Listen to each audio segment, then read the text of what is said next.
আগের ভিডিওটা যেখান থেকে শেষ হয়েছিল আজকের ভিডিওটা ঠিক সেইখান থেকে স্টার্ট হচ্ছে। So hey guys, welcome to my channel the cute Tuli. Welcome তোমাদের একটা ব্র্যান্ড নিউ ব্লগে। সো আমার সাথে এই যে বোন পাশে চলে এসছে আর সাথে সবাই আছে এখানে, কারণ তোমরা আগের ভিডিওটা যারা যারা দেখেছো তারা তো জানোই যে আমরা এখন হরিদ্বার স্টেশনে আছি। এখান থেকে যাব এখন আমরা হোটেলের উদ্দেশ্যে, আর বিষ্ণুঘাটের কাছে আমরা হোটেল নেব। আর এখানে বহু দাওয়া। কি হলো, সব সাইলেন্ট এরকম ভাবেই চলে যাচ্ছে। শুনতেই পেলে এখানে এরকম ইয়ার্কি মারতে মারতে আমাদের এগোনো হচ্ছে হোটেলের দিকে। আর এখানে বহুত সাউন্ডও হচ্ছে, আমি তুতলে যাচ্ছি কথা বলতে বলতে। তো ওই জন্য আমি ভিডিওর সাউন্ডগুলো কেটে ভয়েস ওভার দিতে বাধ্য হয়েছি, কারণ বহুত সাউন্ড হচ্ছিলো। আর এখানে আমাদের ট্রেনটা বেরিয়ে গেল ঋষিকেশের উদ্দেশ্যে, আর আমরাও বেরিয়ে পড়লাম স্টেশনের বাইরে, ধরে নিলাম অটো। এখন যাচ্ছি হোটেলে ডিরেক্টলি। হ্যাঁ, হোটেল আমাদের চুজ করা হয়নি, নেমে আমরা চুজ করব। আর এই যে তোমাদের রাতের হরিদ্বার শহর, রাতের না সরি ভোরের হরিদ্বার শহর, এটা এখন একদম কাকভোর যাকে বলা হয় সেই কাকভোরে আমরা যাচ্ছি, কারণ পুরো দেখতেই পাচ্ছ পুরো অন্ধকার। আর এখানে ঘটে গেছে আর একটা ঘটনা আমাদের সাথে, যেতে যেতে বলবো, আর না হলে হোটেলে গিয়ে একদম বলবো। তো চলো, চলে এসছি এখন ঘাটের সামনে। এটা হচ্ছে আমাদের বিষ্ণু ঘাট। আমরা আগের বারে যখন এসছিলাম তখন ঠিক এই জায়গাটাতেই আমরা ফটো তুলেছিলাম। তখন আমরা বেশি কেউ ছিলাম না, মানে কাকিমারা আর আমরাই এসেছিলাম, আর কেউ ছিল না। এবারে আমার মাসিরা আছে। হ্যাঁ, আমার তাই মনে হচ্ছিল যে জেঠুরা এসেছিল হতে পারে। আচ্ছা, ওখানে দাদা, দিদির ছেলে আর দাদার ছেলে ওখানে সবাই আছে, আর বাকিরা ওপরে আছে। আমরা ঘাটে এসেছি তার কারণ আমরা তার সইতে পারছিলাম না, কারণ বাপিরা গেছে হোটেল খুঁজতে আর মারা ওখানে দাঁড়িয়ে আছে হোটেলের সামনাসামনি, আর আমরা এখানে চলে এসেছি। কালো আসবে না কেন? এদিকে লাইট, এদিকে দেখ ঠিকঠাক আসছে। ওই যে তিতলিকে তো দেখাই যাচ্ছে না। হ্যাঁ আয় আয়, এবার দেখা যাবে। ফ্ল্যাশ অন করে দিয়েছি, আয় আয়। কিছু বলবি? তোর এইখানে যে ফটোটা ছিল আমাদের 4 জনের, এখানে ফটোটা ছিল। আর এই জলে স্নান করতে হবে, ঠান্ডা জলে। তখন করবো, তখন দেখা যাবে। এখন তো ভেবেই পুরো হাত পা কাঁপছে। কনকনে ঠান্ডা, মানে পুরো কনকনে ঠান্ডা। দিদি ভাই সবাই আসুক, তারপরে আবার তোমাদের সাথে এখানেই দেখা হবে আশা করছি। জানি না এখন কখন কি হবে। আর তার মধ্যে আরেকটা জিনিস হয়েছে, সেটা হচ্ছে আমাদের একটা ব্যাগ আমরা ট্রেনেই রেখে নেমে পড়েছি।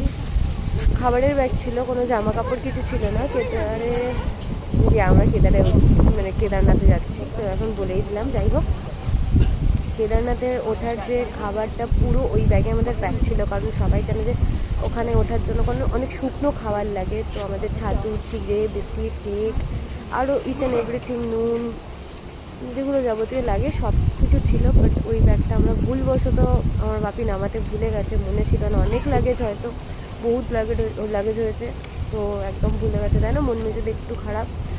ঠিক আছে, দেখা যাক কী হয়, কারণ বাবা যখন ডেকেছে চলে এসেছে, তখন খাবারটা আবার ঠিক অ্যারেঞ্জ হয়ে যাবে। তাও থানায় জিডি করা হয়ে গেছে, তো ওনারা বলেছে যে মেসেজ এলে তো খুব ভালো, আর না হলে দেখা যাক কী করা যায়। তো ঠিক আছে, চলো এখন কী করি কী না করি সবটুকু দেখতে থাকো, আর ব্যাগটাগুলো তোমাদের সাথে আগে শেয়ার করবো। চলো এখন। ফাইনালি হোটেলের রুম আমাদের নেওয়া হয়ে গেছে, আর ভিউটা দেখো, জাস্ট ওয়াও, কিছু বলার নেই। ঋষিকেশের যে ট্রেনটা আমরা ছেড়ে দিলাম সেই ট্রেনটা এখান থেকে পাস করে। আমাদের ট্রেন তো অনেকক্ষণ আগে পাস করে গেছে, বাট এটা সেকেন্ড ট্রেন হতে পারে। আর এখানে আমার বাপি গামছা মেলছে, কারণ এসেই হাত মুখ ধুয়ে সবাই ফ্রেশ হয়ে গামছাটাকে মেলে দিয়েছে। আর এখানে সবাই শুয়ে রেস্ট নিচ্ছে, কাকিমারা চা খাচ্ছে, মাসি ওখান থেকে ঢুকছে, আর কাকু দেখাচ্ছে যে দিদি দিদি যান ওখানে, ট্রেনটা যাচ্ছে, কত সুন্দর লাগছে দেখুন। কারণ মাসিদের রুমটা পাশের ওখানে কোনো ব্যালকানি নেই, তাই জন্য আমাদের ব্যালকানি থেকে মাসি আর মনি এই যে দেখতে এসছে। আমরা হোটেলে চলে এসেছিলাম, আর দেখানো হয়নি। ফ্রেশ স্নান টান করে একদম ফুল রেডি হয়ে গেছি। আর হচ্ছে আমরা এখন বেরোবো, মেন কথা হচ্ছে আমরা এখন বেরোবো। তাই জন্য আমি একটু রেডি হচ্ছি, একেবারে রেডি হয়ে যাই, তারপরে পুরোপুরি দেখাচ্ছি। অলরেডি বেরিয়ে পড়েছি আমরা সবাই, দাদা বৌদিরা পিছনে আছে। এখন দেখছি ঋষিকেশের উদ্দেশ্যে যেই ব্যাগটা নেওয়ার কথা হয়েছিল, সেই ব্যাগটা ওখান থেকে ফোন করেছিল, তো ওখানে যাই। আরটিএফ অফিসে বললো যেতে, ওখান থেকে ব্যাগটা কালেক্ট করবো, দেন আমরা রামঝুলা, লক্ষ্মণঝুলা, ওখানে যা যা সাইট সিন আছে সব কিছু ঘুরবো। এখন চলো ডিরেক্টলি ওখানে যাওয়া যাক।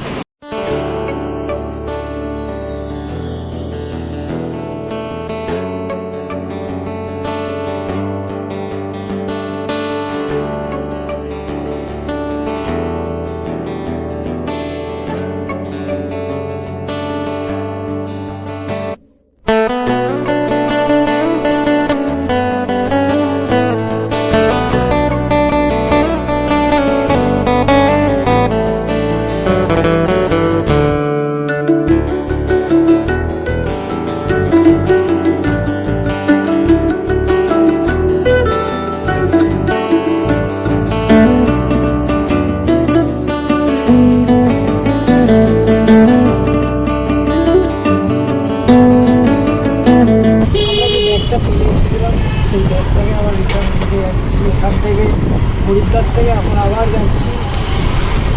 মানে বল যে যোগ নগরী একটা ঋষিকেশ থেকে আবার রিটার্ন যেতে হচ্ছে। আর ঋষিকেশ থেকে দাদাদের ঘুরতে পাঠিয়ে দিয়েছি। পাঠিয়ে দিয়েছে, ওরা ঘুরুক, আমরা এসে আবার জার্নি করবো।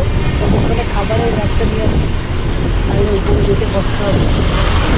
দাদাদের এই কারণেই পাঠিয়ে দিলাম, কারণ দাদারা ঘুরুক, আমি তো ঘুরেছি, ব্যাগটা খুবই দরকার, খুব মানে বহুত দরকার।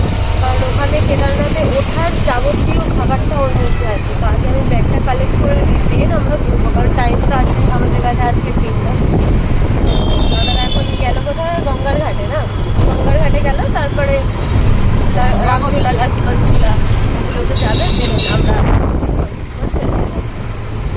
চলো আগে কালেক্ট করে দিই। এত খুশি লাগছে যে কি বলবো, ভিউটা তো দেখতেই পাচ্ছ, বুঝতেই পারছো, সব কিছু পুরো পাহাড়ে পাহাড়ে ঘেরা, চারিদিকে ফটোগুলো আছে দারুণ দারুণ। আর তার সাথে হচ্ছে খুশি আরেকটা কারণে, ওই যে আমার ব্যাগ চলে এসছে, আমাদের ব্যাগ চলে এসছে খাবার। তার কারণ হচ্ছে বলেইছিলাম যে খাবারটা ভীষণ জরুরি, ওই একটা ব্যাগের মধ্যে পুরো খাবার সার্ভ করা আছে আমাদের, এটা পেয়ে গেছি। আর এখানকার টিটিটা এত ভালো মনের মানুষ যে কি বলবো, ঢুকতেই উনি নিজেই জিজ্ঞেস করেছেন, নিজেই সব কিছু করেছেন, উনি নিয়ে গেলেন, উনি কল করলেন, কথা বললেন, দেন আমাদের দিয়ে দিলেন, হাতে হ্যান্ডওভার করলেন। খুব ভালো মানুষ, সত্যি কথা। আমি হরিদ্বারে আগেও এসেছি, মানুষজন খুবই ভালো, বাট এখানে আরও বেশি ভালো পাচ্ছি। আর কিছু বলার নেই, জাস্ট ভিউটা এনজয় করো। এরকম ভিউ তো এর পরের ভিডিওগুলোতে আরও অনেক আসতে থাকে। আর ক্যামেরার পেছনে সায়ন বহুত টেনশনে ছিল, কিন্তু আমাদের লাস্ট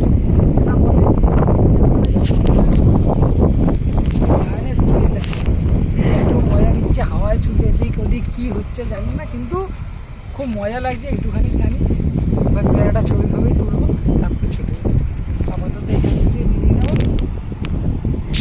তো এবার আমরা এখানে কটা ছবি টবি তুলে নিই, কারণ এখানে তো কেউ আসেনি। আমরা জাস্ট কোথাও একটু টুকটাক জুগাড়ু স্ট্যান্ড বানিয়ে বা সেলফি টেলফি তুলে নিয়ে দুজনের ফটো তুলে নেবো, ব্যাস এইটুখানি। তো চলো এবার দাদাদের কাছে যাব, কারণ দাদারা কোথায় আছে দেখতে হবে। ওরা তো গেছিলো গঙ্গার ঘাটে, ওখান থেকে কোথায় যাবে, মানে রামঝুলা না লক্ষ্মণঝুলা আগে চলে যাবে সেটাই দেখতে হবে, ফোন করে কন্ট্যাক্ট করে। বাই বাই এখনের জন্য।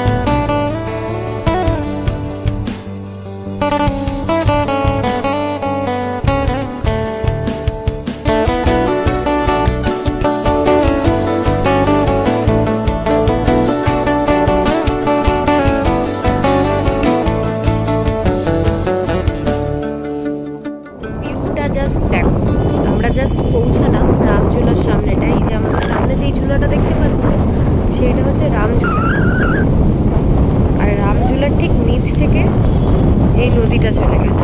আমি নদীটার নামটা এক্স্যাক্টলি ভুলে গেছি। আর ওই যে চায়ের ওপরটা বুঝতে পেরেছে, এত সুন্দর ভিউ দেখে আর কি বলবো, কিছুই বলা যায় না, জাস্ট অসাধারণ।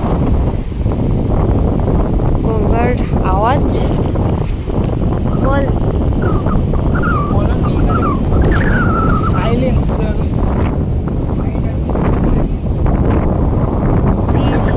পিসফুল একটা জায়গা, সিরিয়াসলি পিসফুল একটা জায়গা। এত সুন্দর লাগছে, এত সুন্দর লাগে ধারণা করতে পারবে না। আচ্ছা, এটা হচ্ছে রামঝুলা, বললামই একটু আগে। আর একটু হেঁটে গেলে ওই দিকে আছে লক্ষ্মণঝুলা, সেম জায়গাটা। তো দাদাদের এখনো খুঁজে পাইনি, মেন কথা। আমরা যাই, তারপরে একসাথে হয়তো মিট করে যাব। আগের ক্লিপ দেখে তো বুঝতেই পেলে যে এখানে কতটা পরিমাণ হাওয়া দিচ্ছে। হ্যাঁ, এতটাই হাওয়া থাকে, আর সাথে সাথে জলও অনেক বেশি থাকে। এইবারে এসে দেখছি জল বহুত কমে গেছে, মানে তুমি এখান থেকে এপার থেকে নদীর ওপারে খুব মানে স্ট্রাগল না করেই তুমি চলে যেতে পারবে পায়ে হেঁটে, বা কিছু কিছু জায়গায় একটু গভীর জল আছে। বাট হরিদ্বারে বলে রাখি, এই নদীটার বিশাল স্রোত আর বিশাল গভীর ছিল। এখন নদী পরিষ্কার করা হচ্ছে বলে জল এইভাবে যাচ্ছে, আর আমরা এখানে স্নানও করতে পারবো না। হর হর মহাদেব। বৌদিরা চলে এসছে, বৌদি আর কাকু। আর এটা হচ্ছে আমাদের রামঝুলা। এখন আমি কিছু দেখতে পাচ্ছি না, বাট পুরো ভিড় ভর্তি হয়ে গেছে। দাদার ওই পারে ও চলে এসছে, ঠিক আছে। তো উঠে গেছি ফাইনালি, আর ওদেরকে পেয়ে গেছি, বৌদি আর আমার পাকুকে। হ্যাঁ, ভিডিও করতে লেগেছে শুধু। আমাদের অটো ড্রাইভারটা ভুল বলে আমাদের জানকী ঝুলার সামনে নামিয়ে দিয়েছিল। অ্যাকচুয়ালি ওটা ছিল জানকী ঝুলা, আমরা ভেবেছিলাম রামঝুলা। আর রামঝুলা থেকে লক্ষ্মণ ঝুলাতেও গেছিলাম, বাট ওটা ছিল বন্ধ, বিকজ ওখানে কাজ চলছে, ওখানে আমরা ঢুকতে পারিনি। বাট 2 থেকে 3 কিলোমিটার আমরা পায়ে হেঁটে এপার ওপার করেছি। আর এখানে চলে এসেছি এখন খেতে, দুপুরের খাবার। দাদা বৌদিতে পাইনি খেতে, তো এটা একটা কোন হোটেল, এখানে চলে এসেছি সবাই মিলে। খাওয়া দাওয়ার পরেই ডিরেক্টলি এখন সন্ধে হয়ে গেছে। সন্ধে বলাটা ভুল, 8টা বাজতে যায় প্রায়। এই টাইমে আমরা এসেছি, এখন বেরিয়েছি, কারণ মিডিলে আমরা রেস্ট নিচ্ছিলাম। কারণ আজকে সারা দিনটা তো দেখলেই কীরকম হেক্টিক চললো, তাও পুরো দিনটা আমি শেয়ার করতে পারিনি, কারণ বহুত প্রবলেমের মধ্যে পড়েছিলাম আজকে। তো কি আর করবো, কিছু করার নেই। আর উল্টো দিকে তো ঘাট, উল্টো দিকে ঘাট, ওইটা হচ্ছে বিষ্ণু ঘাট। আমরা ওই জায়গাটা কিছুক্ষণ বসেছিলাম, আর ওই দিক থেকে সোজা গেলেই আমাদের হোটেল। আর ওদিকে হচ্ছে হারকি পাউড়ি। আমরা এই লেন দিয়ে হেঁটে যাচ্ছি, ওখান থেকে গিয়ে পার হবো, দিয়ে যাবো ওই অঞ্জলি। সবসময় আমি অঞ্জলি বলছি ওটাকে, কি যেন সন্ধ্যা আরতি। সন্ধ্যা আরতি দেখার মানে ইচ্ছা ছিল, আর আমি যদিও দেখেছি, ও দেখেনি, তো সেটাও হয়নি, কারণ খুব টায়ার্ড লাগছে এখন, গা হাত পা পুরো ব্যথা। কতটা ট্রেক করে উঠতে পারবো বুঝতে পারছি না, বাট উঠতে হবে, তার জন্যই তো এখন বেরিয়েছি। দেখি কোথায় যাই, যেইটুখানি যাবো তোমাদের সাথে সবটুকুই শেয়ার করবো। তো চলো এখন আগে এগোই আমি হারকি পাউড়ির দিকে। হারকি পাউড়ির ওখান থেকে আমরা চলে এসেছি। ওখানে দেখানোর মতো কিছু ছিল না, বিকজ ওখানে আরতি হয়ে গিয়ে কমপ্লিট হয়ে গেছিলো, যার জন্য দেখাইনি। আর এখানে এসে দেখলাম বাপি আর কাকু সামনে দাঁড়িয়ে আছে চা খাওয়ার জন্য, তাদের সাথে একটু চায়ের আড্ডায় বসে পড়লাম।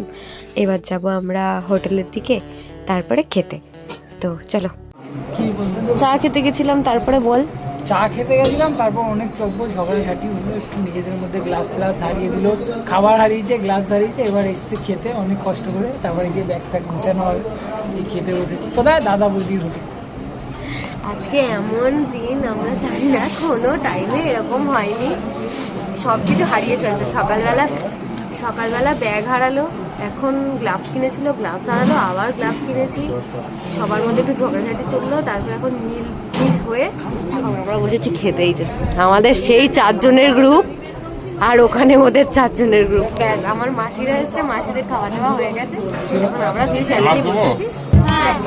এইটুকু, এবার খাবারটা দিক, দাদা বৌদিতে খেতে বসলাম। দুপুরবেলা তো পাই দাদা বৌদিতে, রাত্রিবেলা পেলাম, কারণ দুপুরবেলা বহুত ভিড় ছিল, অত ভিড় ঠেলে আর দাঁড়ানো পসিবল ছিল না। সায়নের অবস্থা দেখো, শুধু শুধু কাঁচা লঙ্কা খাচ্ছে। খা খান, খা ভালো করে খা, ঝাল লাগলেও বলবো না, তুই খা।